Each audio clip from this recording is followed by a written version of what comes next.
Hello everybody and welcome back to Red Eagle Politics. Make sure you guys like this video down below and subscribe to the channel if you are new.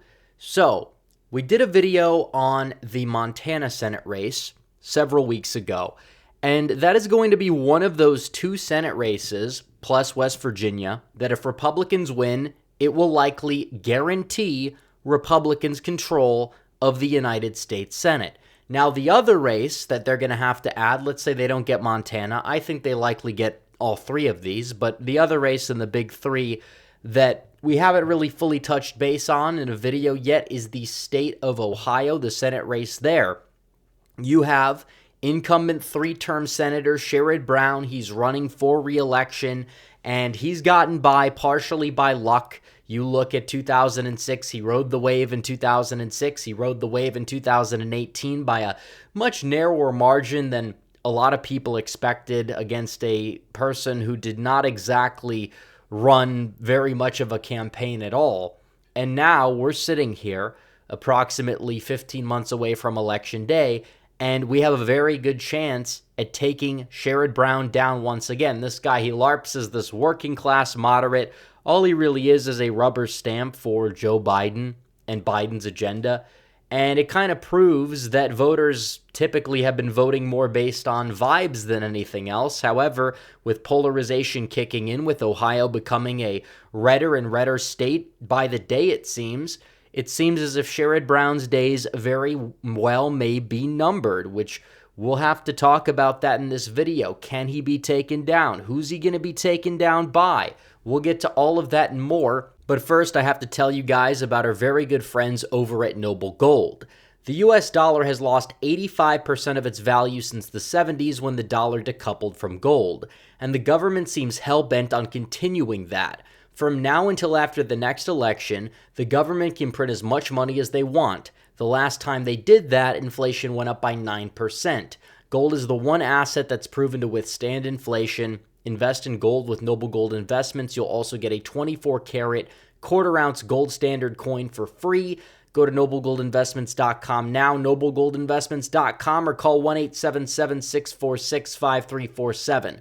Noble Gold, the only gold company that I trust. So, we have to talk about Ohio. Back in 2018, Sherrod Brown, was he vulnerable? Yes. Did Republicans really try against him? No, and he was able to get by. In 2012, he was able to get by over Josh Mandel, who was not really that solid of a candidate overall, and we know that by now. And then in 2018, despite Trump winning the state by 8 in 2016, despite the fact that Republicans won the governorship there by 4 points on the same ticket, Brown coasted to a less than 7 percentage point victory over Representative Jim Renacci. And you look at this map and it's interesting to see, especially with polarization kicking in, do you really expect Brown in a presidential year with Donald Trump on the ticket to hold some of these counties like Wood County or Ottawa County or Erie County, Lorain County? Well, maybe that one is going to be closer, but I mean, Mahoning County voted for him by over 20 points. It voted for him by 21 points.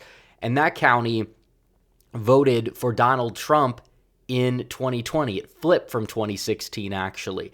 And there were other counties like Lake that did that too. This one was relatively close, comparatively speaking. But either way, you look at this corridor here from Toledo up towards eastern Ohio. A lot of these counties voted for Obama. A lot of them voted for Trump. You saw a rebound in the Senate race there in 2018. I think you're going to see a lot of these counties turn red, and a lot of this light red, these rural counties where Renacci was getting in the mid to high 50s in, you're probably going to see them get redder and redder. Vance didn't do that well in a lot of these counties, but he was still breaking 60. And Tim Ryan was probably the second best candidate the Democrats could have ran for this Senate seat. The other one would have been Sherrod Brown. And still, Vance cleared in a lot of these counties. Lorain County was the one that was a narrow miss for him, but still, you look at all of these other counties, he convincingly won Ottawa, he convincingly won Trumbull, Ashtabula, and actually did even better than Donald Trump in Mahoning County. So all of this needs to really be taken into consideration. Ohio is a very pro-Trump state with Trump at the top of the ticket. even if he actually is in a lot of legal trouble, he's still likely going to take the state by around 10 points, if not by a little bit more than that, which means that Sherrod Brown is going to have to outperform the top of the ticket by that margin. And honestly, with Republicans laser focusing in on Montana, Ohio, and West Virginia, I don't believe that there is really that much of a path forward for Sherrod Brown. He will outperform Biden. That is true. Maybe by even 5 points or so. But either way, this race is a race that can be categorized as lean Republican, especially if Trump is the nominee. If DeSantis is the nominee, we saw that one poll out of Ohio. I know it's just one poll, but it showed DeSantis significantly underperforming Donald Trump in Ohio, which is just a slap in the face to a lot of these people that claim that DeSantis is really the more electable candidate. But that's beside the point.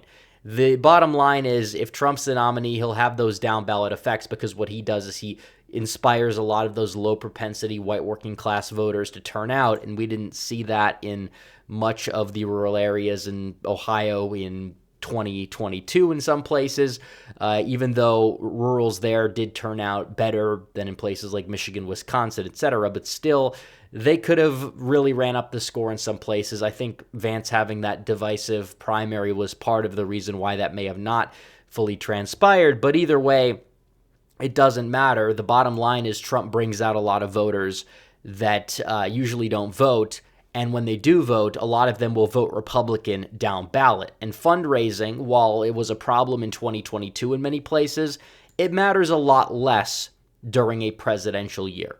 And we know that, especially with those strong down ballot effects you'll see. So Brown's got the Democrat nomination pretty much locked up, and we know that. But you look at the Republican primary, and it's a little bit different.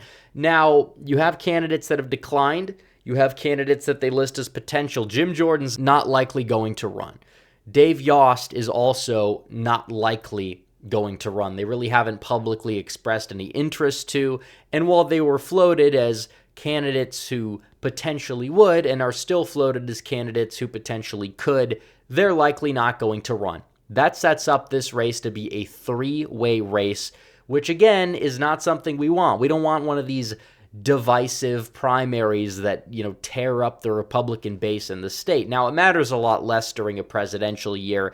This is true. If this was a midterm year, we'd really have to be united behind one candidate, mainly to really run up the score. And I think that it still does have effects in a general if you have a lot of, negativity from a bitter primary.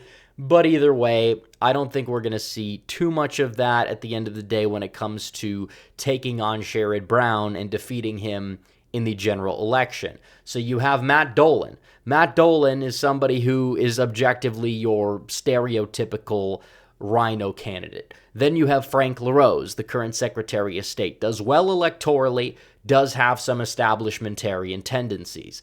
And then you have Bernie Moreno. Moreno is the candidate a lot of people are saying is the MAGA candidate. He wasn't always that way. He's expressed liberal positions in the past, back in the day, back in 2020, back in the 2016 election cycle. But he's definitely an outsider.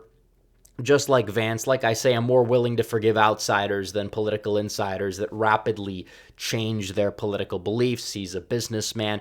And there are some question marks there because we saw a lot of outsiders underperform in the 2022 midterms. I think, like I said, it matters less because it's a presidential year. But still, we saw him run for Senate last time, didn't do super well in the primary, although it was a very crowded primary, dropped out. And he endorsed J.D. Vance. Vance returned the favor. Vance has endorsed him. A lot of people are saying Trump is going to endorse Moreno. It's too early to really tell. Matt Dolan is somebody that a lot of people need to really steer clear of. And then you have Frank LaRose, who is just kind of like a run-of-the-mill type of Republican. On paper, on policy, what they're running on, Moreno is the best fit for Ohio, but is he like a super strong candidate on his own? Well, I don't know. I think if he gets the party behind him, he could do just fine. I believe all three of these candidates, besides maybe Dolan, would defeat Brown. But you're looking at this, Moreno's racking up a lot of endorsements. He's racking up the endorsements of people that are typically liked by even the establishment wing of the party, like Lee Zeldin and Marco Rubio, even though Zeldin's liked by pretty much everybody, and Rubio at this point is not really as hated as he used to be. And then you have the J.D. Vance endorsement. You have the Turning Point Action endorsement. You might see him get the Trump endorsement. He has the Norm Coleman endorsement. Norm Coleman, who was the senator, the last Republican federal election victor from the state of Minnesota. He's also endorsed him. So either way, you're looking at this slate, and it's like probably going to be Moreno's race to really lose, but then you look at the polls and you look who's funding Frank LaRose. Frank LaRose so far is winning the primaries by a lot, and that's one of the reasons why I think Donald Trump has not endorsed Moreno, at least not yet, because he's far behind in the polls, and Trump typically doesn't endorse candidates who don't have a shot at winning the primary, but still, because Moreno has a lot of endorsements that he is racking up, he has the grassroots support, it's possible that over time he could overtake both of them. We've really yet to see what's about to happen here, but either way, it's going to probably come down to one of those two. And the polls are very early. Brown is polling at about 45% in every poll, which for an incumbent is not a good thing. It's not really a good thing if you're an incumbent and you're polling below 50%. That means that you are vulnerable, especially because he's polling at like 45%. The Republicans are polling typically lower because they have lower overall name recognition. We haven't seen a lot of polling for the primary or the general either, so I wouldn't take a whole lot into consideration. But either way, you're talking about this being a presidential year. You're looking at the down ballot effects. I would say that as of right now, this is the Republicans' race to lose. This is a lean Republican race, a race they probably will win between 2% and 5%. And if they have a very good night, it's possible they could win it by more than that. We'll just really have to see what happens. Either way, Sherrod Brown is one of the most overhyped senators, one of the fakest moderates that I think I've ever seen. And as a result, there's a lot of subject matter there to attack him on. So Republicans better not drop the ball and go out there and defeat him come next November. So anyways, guys, thanks for watching this video. Like this video down below, comment down below, subscribe to the channel, hit the bell for notifications so you never miss another video. Follow me on social media. The links are all in the description down below. As always, guys, thanks for watching. Red Eagle, out.